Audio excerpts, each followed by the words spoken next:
बर' women justice फरामनि गायसनगिरि आरो बारग' आफादगिरि मुस्रिमा अनजालि दैमारिया चिरां जिल्लानि सासे उन्दै हिन्जावसानि अबथिरा गावनि जिउ फोजोबना लानायनि नखराव सुलाद लाफैदों।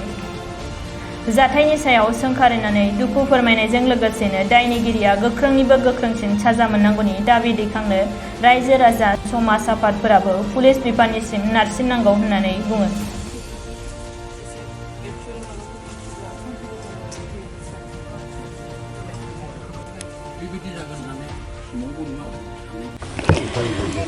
बे जाथाया जेसेबां सोंखारिब्लाबो बा कन्डेम खालामब्लाबो थोनाय नङा।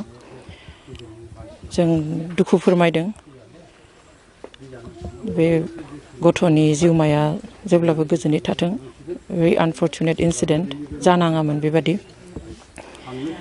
जायफोरखौ जोंनि समाजा दिनै आदर्श होननानै सानो बेफोरबादि मानसिया जुदि दिनै जोंनि फिसाफोरखौ जिउ लानो गोनां अबस्था गावनि जिउ लानो गोनां अबस्था खालामोबा बिनिख्रुइ आरो दुखुनांथाव जाथाय जेबो गैया। जों स्ट्रंलि कन्डेम खालामो बे जाथायखौहाय। गथ'आ गाव बे प्रफेसरनि नामखौ लिरनानै गारलांदों गावनि सुइसाइड नटआवहाय।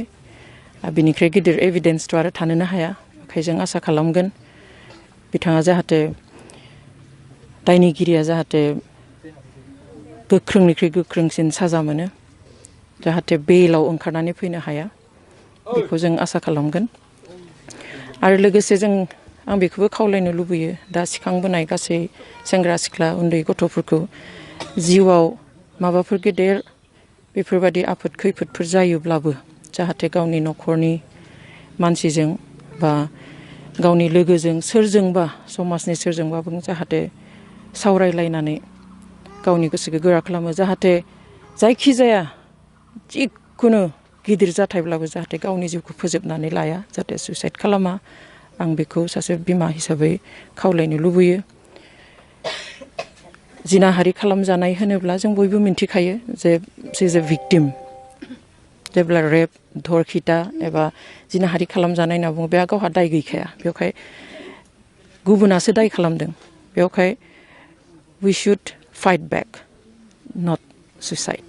ओंखायनो नोंगौ उन्दै गथ'आ सानस'नो हायाखिसै। बेखायनो जों दा जोंनि आइ आफाफ्राबो जोङो सांग्रां जानांगोन।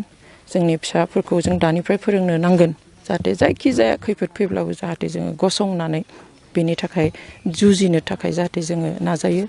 सुइसाइडआ सलिउसन नङा, थेवब्लाबो सानस'हायै उन्दै गथ' सासे इसेबां गाज्रि जाथाय बेखौ सोरजोंबा शेयार खालामनो हागोन होननानै बे सानाखिसै। शेयार खालामब्लानो गावआ बेसेबां लाजिथावना बे गावआ बेखौ बुंना लानो बे साहसखौनो मोनाखिसै। बेखायनो बेबादि जाथायखौ जाया खालामनानै बे उन्दै गथ'नि जिउखौ फोजोबबाय।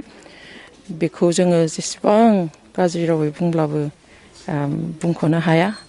गोथौयै नखरनि बिमा बिफा साफ्रोमनिसिमबो जोंनि दुखुनि बाहागो लानायखौ फोरमायदों आरो दायनिगिरिया गोख्रों साजा मोनदों बेखौ आरो खनसेबाव आं हास्थायबाय। गोबां जाथाय जाबाय थायो, नाथाय एकिउसफ्रा ओंखारो जेलाव। बेयाव माबायदि गोख्रों लानो खावलायहरगोन? बेखौहाय नोंगौ जों नुदों जे बांसिन बेबादि जिनाहारि खालामग्रा दायनिगिरिफ्रा मास मोननै मोनथामनि उनावनो बेल मोननानै ओंखारबोयो। बिनि गाहाय जाहोनानो जादों जे जेब्ला पुलिसा केसखौ रेजिस्टार खालामनानैहाय चार्जशिट खालामनानै हरो, बानायना हरो, बे समावहाय गोख्रों जुदि माबाफोरखौ होआ, होमब्लाना गोख्रोङै लिरनानै हराब्ला इजिहै गनानै फैनो हायो। बेवहाय जों पुलिसफोरखौबो नारसिननो नांगोन, समाजाबो थांनांगोन, संगठनफ्राबो थांनांगोन। बेवहाय सोरबा संगठनखौल' आसा खालामनानैबो जाया। जों साफ्रोमबो सुबुङानो बेयाव बाहागो लानानैहाय गोख्रोङै जाहाथे पुलिसा बेलनि गेजेरजों बारग'नो हायि बादि माखासे मोजां रोखोमनि जाहाथे गोख्रों चार्जशिट हरो, बेखौ जोङो नारसिननो नांगोन। अब्लाना हयथ' एसे गोख्रों साजा मोननो हागौ।